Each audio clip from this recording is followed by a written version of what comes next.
Howdy folks, we are here at the Valley Farm on the Spring Green campus. It is about 90 degrees today. It is 11 o'clock. Sweltering. I was here 2 weeks ago and it was so cold that I had to leave early. And today it's so hot that we're gonna have to stop working at like 2 o'clock. Yeah. When are you stopping working, Michele? Whenever Eric gives me the thumbs up.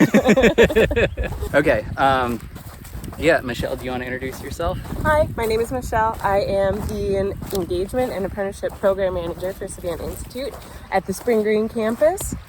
Great. And we are at one of the Spring Green campus farms, correct? Correct. One of the four. One of the four. And which one is this? This is Valley Farm. North Farm is about 5 minutes that way. South Farm is about 10 minutes that way. Same with Hillside. Great.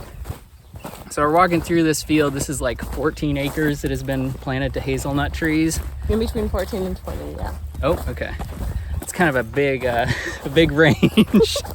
Do we not know how many acres we planted? Well, we somewhere. Just kept going until we ran out. Okay, somewhere between 14 and 20 acres of hazelnuts out here. So one of the things I was going to say is, you know, people can see this field behind us. It's very flat. We've got these hazelnuts, which are part of a research trial, are really laid out in very straight rows. And I just kind of imagine some people looking at this and saying, oh no, bare ground, straight rows, monocultures, you lied to us. So yeah, I have some thoughts about that, but do you, well, I will say, what are your thoughts about that? So yesterday, Eric actually just finished seeding this field. So we're doing a cover crop of oats, and that'll be the nurse crop for some forbs that will be going in here. So we will have nice low mow fescue growing. Okay. Year round. I didn't know that. So that's everything we're walking on now is going to come up to. It's going to grow into this beautiful, lush, low mow, so lower maintenance. Yep. Cover crop that we will have. Cool.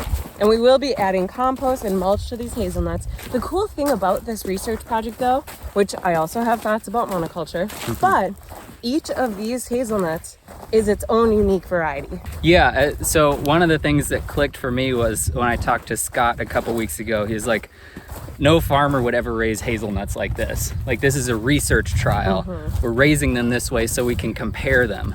And so you want everything about these trees, all of the conditions, to be as similar as possible, which is why it is like kind of a monoculture, very straight lines, trying to keep all the conditions as similar as possible so we can compare these trees. Right. If a farmer was doing this, you'd be planting them much closer together and just trying to like maximize your production and, you know, hopefully working in other crops and other species and stuff too. But here we're kind of going for the laboratory conditions a little bit. Yep. And so looks a little bit bare and lifeless. But. Well, however, I mean, come back in 4 weeks and it's going to look beautiful. Like, look how fast these just leafed out in 2 days. Oh, the trees themselves? Yeah, let's take a look at one here. Let's see if I can do this. Cool angle. Oh, we got the posts in the way. But yeah, so when I was here planting these, they were all, you know, none of them had leaves on them. But now I've got little baby hazelnuts. That's cool. Okay, here we are looking at the deer fence that is going up around this field.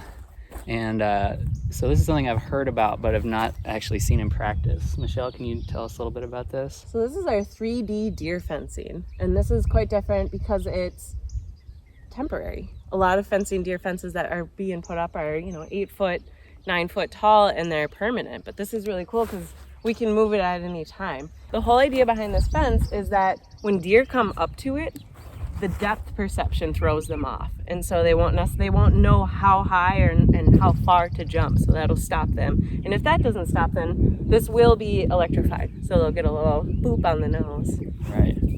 Okay.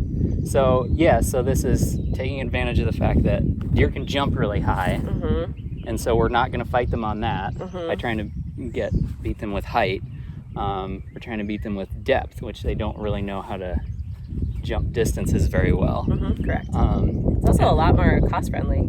Okay, yeah, that's good to know. We should also say that this fence is in the process of being built, so it is currently sagging on the ground. That is not right. It how will it be will taught. actually be. Yeah. Right. We're going to teach it until it's taught, and then Really? How about I take that part out? Cool. And so this is getting built today, right? Well, it's a process. Okay. Yeah. I thought I saw Dave over here working on it, but maybe he was doing something else. Yeah. This week. This week. Okay. Yeah, we've been working on it. Cool. Yeah.